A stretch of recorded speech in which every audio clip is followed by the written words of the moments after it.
Great. Thank you. And thank you for the invitation by the Lesson Studies SIG for us at Auburn to present kind of a, I guess, a experiment in some ways. It's not a control group experiment or anything, but um, Dr. Brown and I work here at Auburn, and I am in social studies teacher education, and Dr. Brown is in political science. And we had worked together to put together a teacher institute in 2021 through the National Endowment for the Humanities. And because of COVID, we had to switch that to a virtual professional development experience. And that kind of inspired us when a new grant funding opportunity came out a couple years ago from the Department of Education.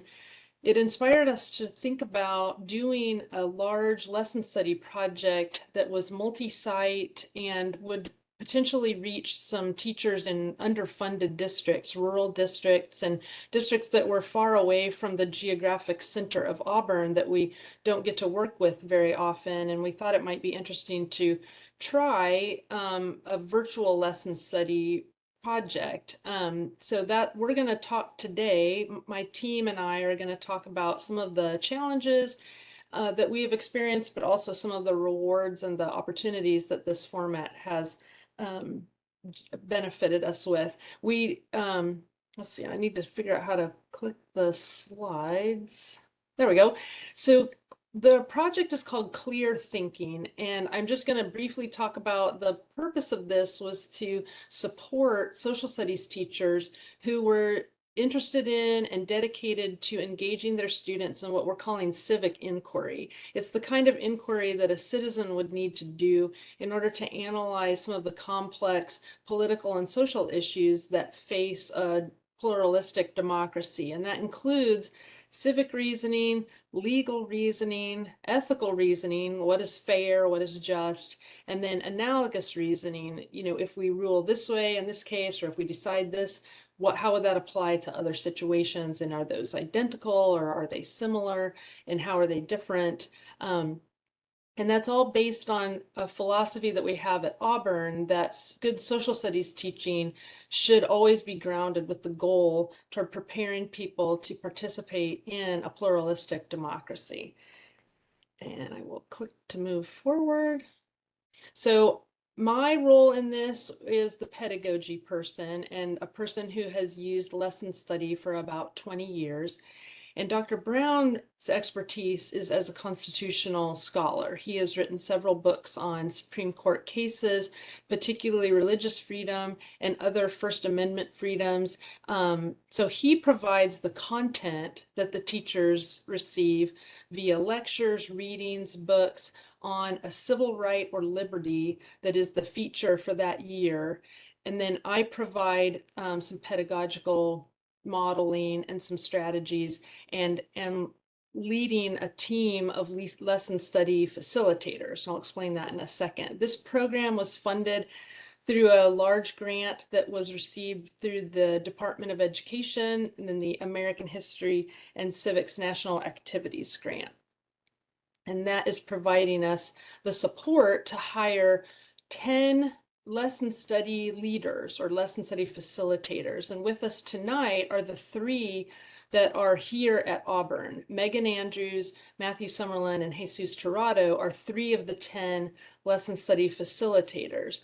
We have 40 teachers across about 9 states in multiple school districts, and all of those teachers were divided into those 10 teams. And then each facilitator is guiding them through the lesson study process. So this slide kind of explains the cycle. We're in the very first year of the actual lesson study cycle. The grant started on October 1st of 2023, and then the professional development really kicked off hard toward the tail end of May 2024 and started in the summer of 2024. So in the summer, Dr. Brown and I provided asynchronous lectures and presentations. Teachers watched a video of a a lesson, like a video case of a lesson, and then the lesson study leaders did an interview with them to kind of get their impressions of it. Dr. Brown provided content lectures. So they did some work asynchronously before we met in the summer right here for about 1 week. And that was on Zoom and synchronous. So we modeled a couple of civic inquiry lessons. Dr. Brown led some Q&A on the Supreme Court cases that we were studying last summer, which was on voting rights. And then the majority of that week was us getting the teams organized and the lesson study facilitators leading their team through the design of a lesson where the teachers would take the ideas of the civil right, or the liberty, and apply it to their teaching in their context. And we have 7th through 12th grade teachers represented. So some are world history, some are civics, some are US government, and some are US history. And we use Zoom synchronous sessions for that. Then in the fall, we're doing 2 cycles of lesson reflection and revision each academic year. So in the fall, all of the teachers filmed themselves teaching the lesson that they designed using Swivl camera technology. But one of the teachers in the fall volunteered to let the whole team watch their implementation video and then reflect on the lesson after reviewing the goals for the students, etc. They reflected on the lesson using the embedded video commentary in Swivl. The facilitators then met with the teachers on Zoom where they reviewed the comments and their thoughts about the lesson and made revisions. And then in the spring, at least one teacher, maybe more, taught the revised version of the lesson in the spring. And we repeated that process. By the middle of June or early July, we hope to have all of the polished lessons featured on a website that we have built over the last 20 years that features high quality problem-based inquiry lessons. And in this then coming summer, we will repeat this process for 25-26. And then we'll do it again in the summer of 2026. But in the fall, the end of the grant will require all the teachers to just implement the research lesson. We won't actually get to do the final full lesson study cycle. So we'll get a 2 school years of doing the lesson study cycle twice. And then in the final one, we'll just kind of see how the teachers do implementing the lesson. So I'm going to now turn it over to the actual facilitators. I'm at kind of the 10,000 feet level. I'm kind of supervising the 10 teams, but I think it'd be interesting for you to hear from the facilitators of their opportunities and challenges that they have seen throughout the academic year so far. And so our first presenter, I can't remember who it is. Is that Megan? It's me. Okay, yeah, Megan is going to start us off just talking about the multi-site features of the lesson study. Yeah, thanks, Dr. Kohlmeyer. My name is Megan Andrews. I'm a doctoral student at Auburn in the Social Studies Education Department. And I'm going to be talking about some of the opportunities and challenges of this version of lesson study being multi-site. And I've actually learned a lot about lesson study, learning from Dr. Kohlmeyer and being at Auburn. And I really see like I guess, I wish that I had had this when I was in the classroom, I think is what I'm trying to say. So some of the opportunities of being in a lesson study group that is at multiple sites is that you get to learn from different professionals in these different states. And I think the main pro of that is that it gets to expand each of the teachers' view of the profession. I think sometimes when you're in the classroom, you can get kind of distracted by what your specific district or your specific school wants. But in this with this grant, these teachers are getting to see what other people are doing in different states, and so you get to focus on what is the most important. That's crossing all these different state lines, and kind of boiling it down to what are those key things that we need to know about for in this case, voting rights for this year. It also connects ambitious social studies teachers with other ambitious social studies teachers. Um, and I think sometimes also, just depending on where you are, it's kind of the luck of the draw of who you get to work with. And, this program really gets to link up those people who may not have that opportunity otherwise in their school, which I think is really great. Secondly, you get to learn at professionals from different experience levels. So personally, from my lesson study group, I have 4 teachers in 3 different states. So that's been really interesting to see. And there are all different levels of expertise. We have a brand new teacher who just started, less than a year ago. We have a couple teachers who have been teaching for 15 plus years, and then another teacher in the middle. And it's been really cool to see some mentoring going on without me kind of prompting that. And for example, when we did our noticing interview with our group about how to fix a lesson for the implementation this spring, one of the more experienced teachers, after watching the video on Swivl, was really really passionate about helping the person who filmed, who is newer. Just tweaking some things, asking different types of questions, getting him to reflect on his teaching strategies, which I thought was really great. I also think inversely, the newer teacher was really great at really emphasizing having different types of technology used in our lesson, or having specific scaffolds or worksheets for students who don't speak English. And so there's been a really cool kind of like cyclical mentoring going on within my group, which has been really awesome. One of the challenges to having a multi-site lesson study is definitely it's a little bit harder to build a trusting community. Zoom is a little awkward. I feel like everyone kind of, you never know when to butt in. You don't know, when to leave space for other people to chime in. And we've definitely noticed that in my lesson study group.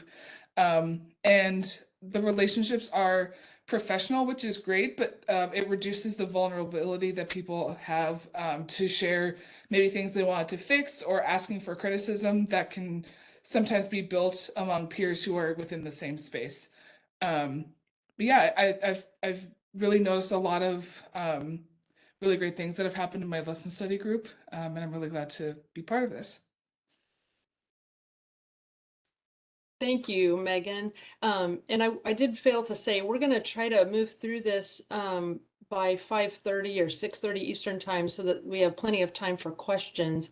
So now I'm going to invite, I think, Matthew, are you next? Click mouse. I can't get it to move forward. Let's see. Find out. Click mouse to get control. There we go. Yeah, that is me, Dr. Kohlmeyer. Hi, I'm Matthew Summerlin. I'm one of the lesson study leaders here on this project. And first of all, thanks for having us. Lesson studies become, kind of an everyday, a couple times a week where we're deeply talking about lesson study. And it's good to know that there's a community out there that's also interested in this stuff. I didn't know if it was just us that were interested in it. So I'm glad to be a part of this community. What I want to talk to you about is a little bit more about Swivl and how we're using that technology and those technologies as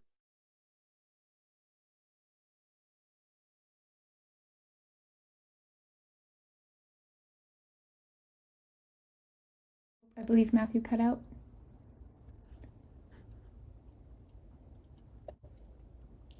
Yeah, can you hear me? I can. I think we lost Matthew, so maybe, Matthew, can you hear us?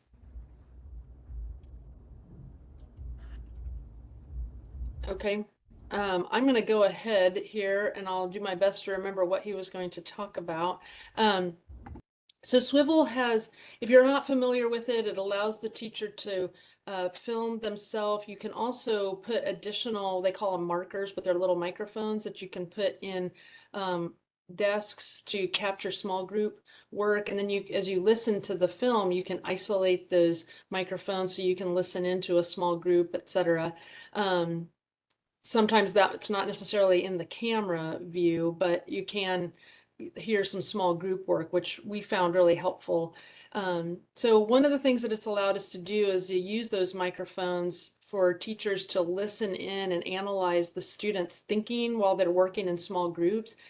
And especially when the teacher's not there. Sometimes we found that the students actually reveal some confusion and talk through some things that they don't actually reveal to the teacher. And we wouldn't have known that if we had only relied on the teacher microphone as they were walking around the room.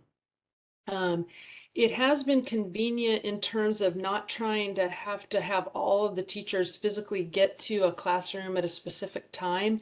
So the teacher can teach the lesson whenever it makes sense for them. And if the schedule changes or they need to change things, that's okay.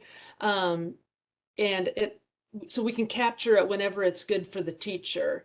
And I think that's been helpful. It also has expanded participation because, we can have teachers in all of these different places. We also have really liked the reflective comments that are contextualized in the video rather than always going back and reviewing what we saw in a lesson that we observed. We can see the comments right there in the context of the lesson. I think that there are some challenges that Matthew was going to talk about, and one of those is that sometimes in the debriefing meeting, the context was lost, and you still have to kind of recap, like, well, when was that happening in the lesson, and things like that. So that has been a little bit of a challenge. And then I would say the biggest challenge is that the teachers in year one are not necessarily using the Swivl commentary as robustly as we had hoped. The comments are fairly superficial or short, and we think that they could do a lot more with that. So we're thinking about, or at least I'm thinking about some things that, and I'll get the facilitators to help me think about how we could maybe model it or provide a model or talk to the teachers or the facilitators about how they might use that commentary feature a little bit more robustly in year two. So I'm going to move on now. Hopefully it'll let me observe, and then we'll get to Dr. Tirado. Hey, I'm Dr. Tirado. I'm also at Auburn. I teach social studies education there. Whoops. Oh, shoot. What did I do? Well, now I'm just completely lost. I don't know. No. No, sorry. No, I'm good. And a lot of what I'm going to talk about are the virtual reflection sessions. So once they've seen once someone has taught it or multiple people have taught it, we've watched the video independently, we come together to talk about it. And that occurs on Zoom as well. And true to what we've been talking about so far, the challenges and opportunities are parallel to what we've been talking about. Zoom, once again, can facilitate great conversation across vast geographic spaces. So that provides as some of my colleagues have said, great opportunities to talk with people who are interested in what you want to do or teaching the same content, even though they might not be in the same building.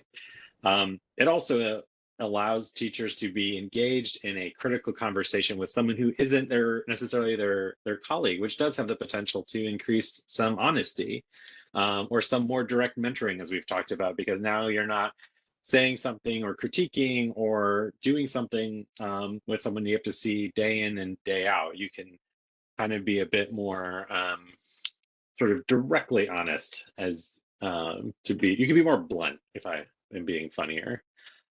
So that's, I think, a benefit to helping this process move along and be a little bit efficient. And true, in that same vein, it allows the conversations to be precisely about the lesson, because they're not talking about the content. They're not talking about, kids they've seen in the hallway, like, oh, I know that kid. They're talking about what they're seeing on the video. They're not talking about any other kind of noise or cultural or community information that they might be bringing to the conversation.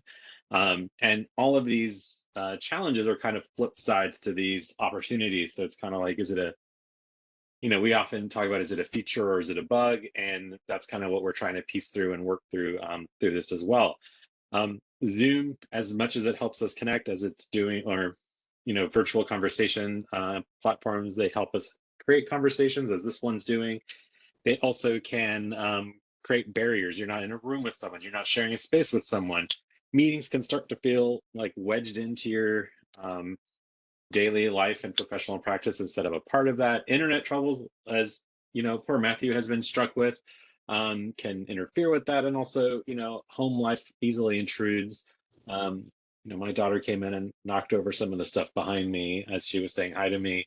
This stuff can happen in any Zoom. On the same token, if you're in a virtual community with some people or a Zoom community with some people, it's going to be harder to build those community connections that come when you're like face to face with people and interacting with people. You know, building that professional community, it can feel a little bit more transactional as opposed to formative, and that can be a barrier as well. And then once again, the flip side of the last one, they won't know the community context, and them not knowing the community context can actually create a barrier to them not sharing information or asking kind of a sort of, you know, very confusing and muddled questions instead of trying to get at what they're doing, because they want to give space for the teacher to explain or discuss their context and community so that